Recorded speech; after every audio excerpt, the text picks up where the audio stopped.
పదాలకే అందెగా యుగాలపై సాగిపోని నడిచే నా కలని కళ్ళలో కాంతిని పెదాల కందివ్వగా ప్రభాతమై నవ్వుకోని వెలిగే నా చెలిని వలపుల శృతిలో ఆమె ప్రతి అడుగు కళలొలికించే నాట్యమైపోని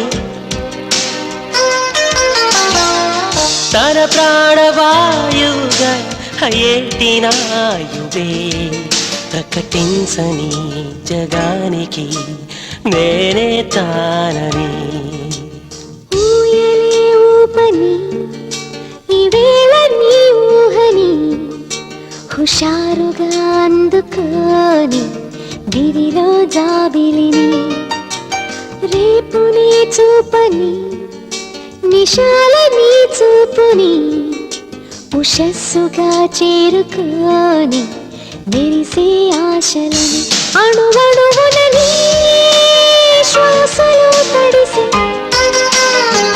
విరిసిన వయసే నందనం కాని మనలోని అనురాగమే స్వరాలు అందించగా మధుగీతమై తరించని వీచే గాలిని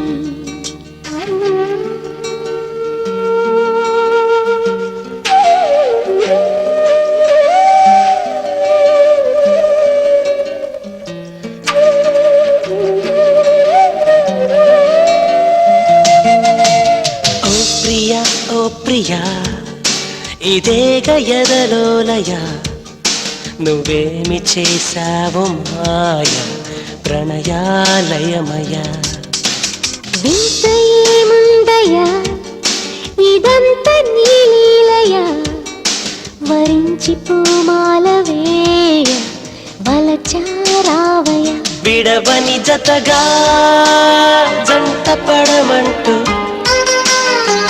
కలిపిన బ్రతుకే ధన్యమైపోగా మన ప్రేమ వేదికగా ఉగాదులే చేరగా కరగని కలై మనం ఇలా ఉంటే చాలుగా మేల్లో చెప్పినట్టు బాంబులు ఏం పేర్లేదు. ఆ మేల్ ఎక్కడి నుంచి వచ్చిందో తెలుసా సార్? వాళ్ళు ఎప్పుడు పట్టుకుంటారు సార్? సార్ దీనికి కారకులు ఎవరు సార్? టీవీ సెవెన్ ఎక్కడమ్మా? అరే వెనక్కి పడిపోయి ముందుకురా. నువ్వే ఇంపార్టెంట్. మీ వాళ్ళందరూ ఏదో అడుగుతున్నారు కానీ సమాధానం చెప్పు. మాకెలా తెలుస్తుంది sir? Exclusively on TV seven అని రోజుకు 1000 సార్లు వేసేవాళ్ళు కదా. అవునయ్యా, నాకు తెలియక అడుగుతాను. మీకు టీఆర్పీ రేటింగ్స్ ఇంపార్టెంటా, జనం సేఫ్టీ ఇంపార్టెంటా? చెప్పిందే చెప్పి చూపించిందే చూపించి జనాన్ని ఎంత భయపడుతున్నారో తెలుసా మీరు? అరే రోడ్డు మీద చిన్న పంచర్ సౌండ్ అయితే గన్ ఫైర్ అనుకుని కింద పడిపోతున్నారా జనం.